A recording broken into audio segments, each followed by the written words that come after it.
April 1945. Germany was collapsing.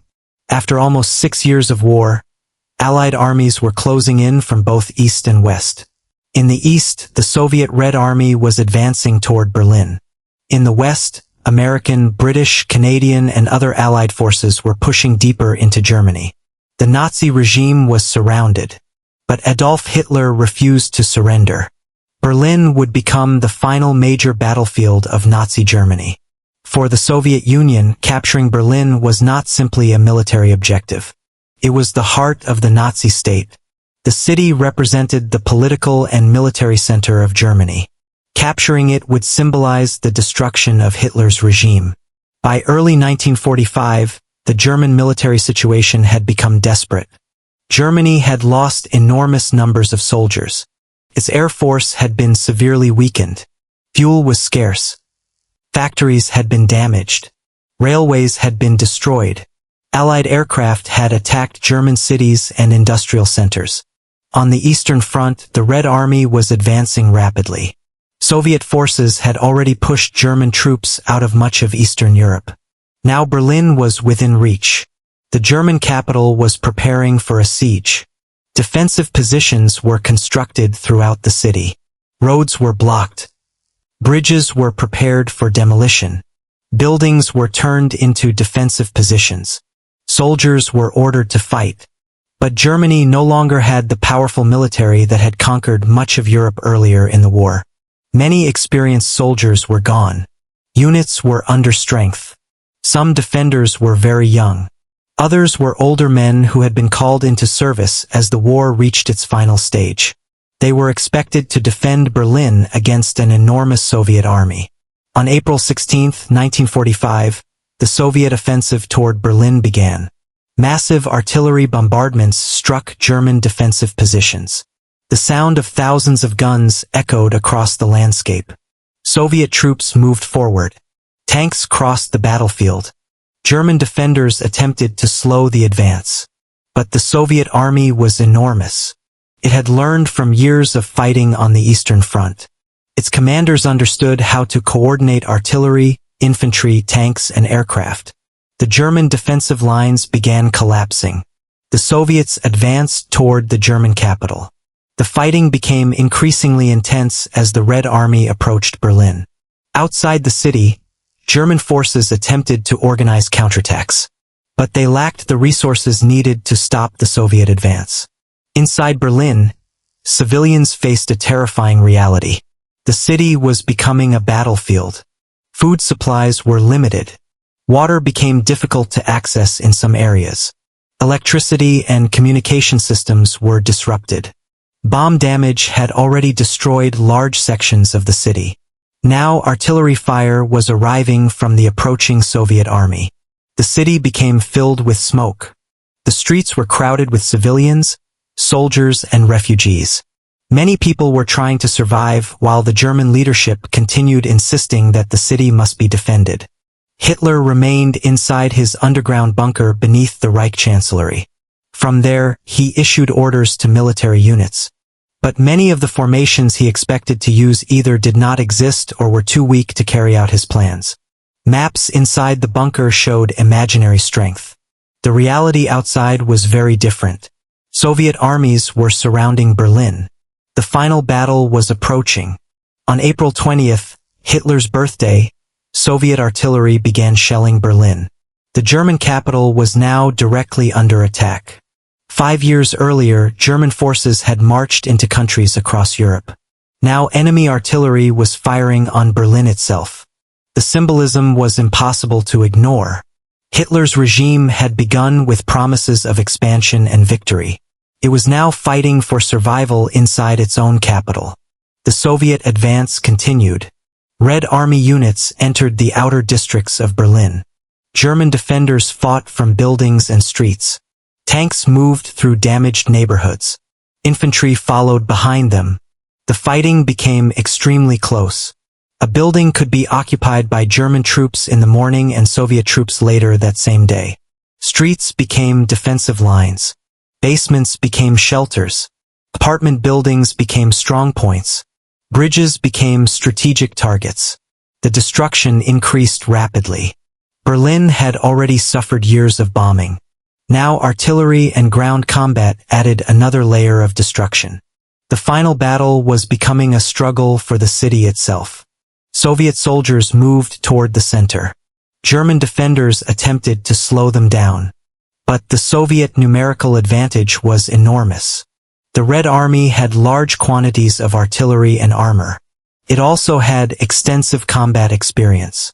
German forces were increasingly fragmented. Some units fought desperately. Others surrendered. Many soldiers simply tried to survive. The civilian population was trapped between the opposing armies. The final days were chaotic. Rumors spread through the city. People searched for food. Families tried to remain together. Hospitals were overwhelmed. The sound of artillery could be heard throughout the day and night. On April 25th, Soviet and American forces met at the Elbe River near Torgau. Germany was effectively cut in two. Berlin was surrounded. There was no realistic path to victory for Hitler's regime. Inside the bunker, Hitler's world was collapsing. He received reports of Soviet advances. He refused to accept that the war was lost. Orders continued to be issued. But the German military could no longer change the outcome. Soviet forces pushed toward the Reichstag. The Reichstag building had enormous symbolic importance. It represented the German government. Capturing it became one of the central objectives of the Soviet advance.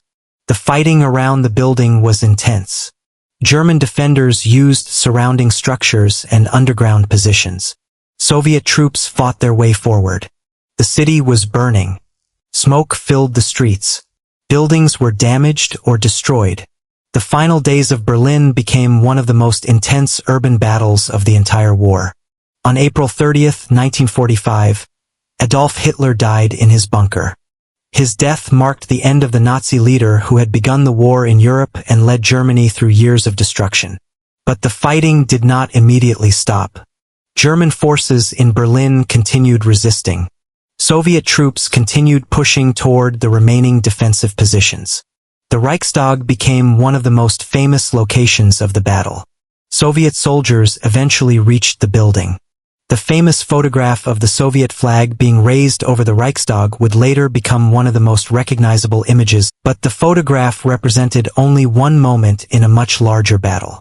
Hundreds of thousands of soldiers had fought around Berlin. Thousands of civilians had been trapped inside the city. The destruction was enormous. On May 2, 1945, the German defenders of Berlin surrendered. The battle for the city was over. But Germany had not yet formally surrendered everywhere. German forces in other parts of Europe were still fighting. However, the fall of Berlin made the final outcome unavoidable. On May 7th, Germany signed its unconditional surrender. The war in Europe was over. The conflict had lasted almost 6 years. Millions of people had been killed. Entire cities had been destroyed. Much of Europe had been devastated. The Battle of Berlin represented the final collapse of Nazi Germany. But it was also a warning about the terrible cost of total war. Berlin had become a battlefield because the Nazi leadership refused to accept defeat. The city suffered enormous destruction during the final weeks. Buildings that had survived years of bombing were damaged by artillery and street fighting. Roads were blocked with rubble. Bridges were destroyed. Factories were damaged. Homes were abandoned. The population faced shortages and fear.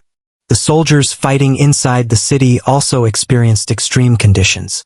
There was little rest. Ammunition had to be constantly moved. Medical care was limited. Communications were unreliable. The battlefield changed every hour. For Soviet soldiers, reaching Berlin represented the end of a long road. Many had fought since 1941. They had survived some of the bloodiest battles of the Eastern Front. They had seen cities destroyed.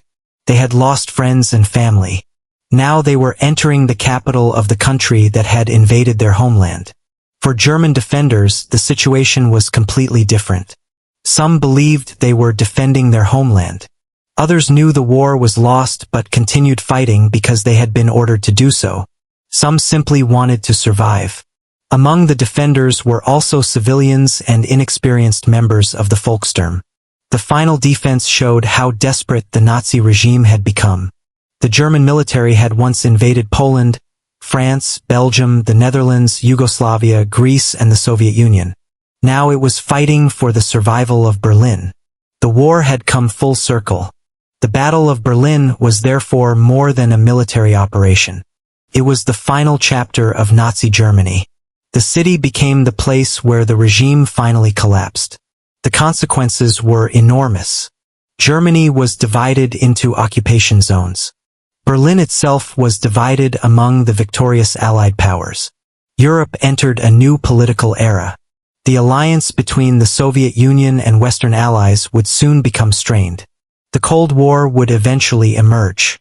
But in the spring of 1945, the immediate task was survival and rebuilding. Millions of displaced people needed homes. Cities needed to be reconstructed. Families searched for missing relatives. Prisoners were liberated. The scale of destruction was difficult to comprehend. Berlin became a symbol of what total war could do to a modern city. Today, Berlin is a modern European capital. Visitors walk through streets that look completely different from 1945. But reminders of the battle remain. Buildings still contain scars from the war. Memorials mark the locations of major events. Museums preserve photographs, documents, and personal stories. The Battle of Berlin remains one of the most important events in modern history. It marked the end of World War II in Europe. It ended Nazi rule. It demonstrated the enormous military power of the Soviet Union at the end of the war. And it left Germany divided. But perhaps the most important lesson is found in the human cost. The final battle did not happen because ordinary people wanted their city destroyed. It happened because a government that had started an enormous war refused to surrender until its capital was surrounded. By the end, Berlin was devastated. The Nazi regime was gone. The German army was defeated. And Europe was beginning the long process of rebuilding. The Battle of Berlin had lasted only weeks. But its consequences would shape the world for decades. The flag over the Reichstag became a symbol of victory. The ruins of Berlin became a symbol of destruction. And May 1945 marked the beginning of a new chapter. World War II in Europe was finally over. But the world would never be the same again.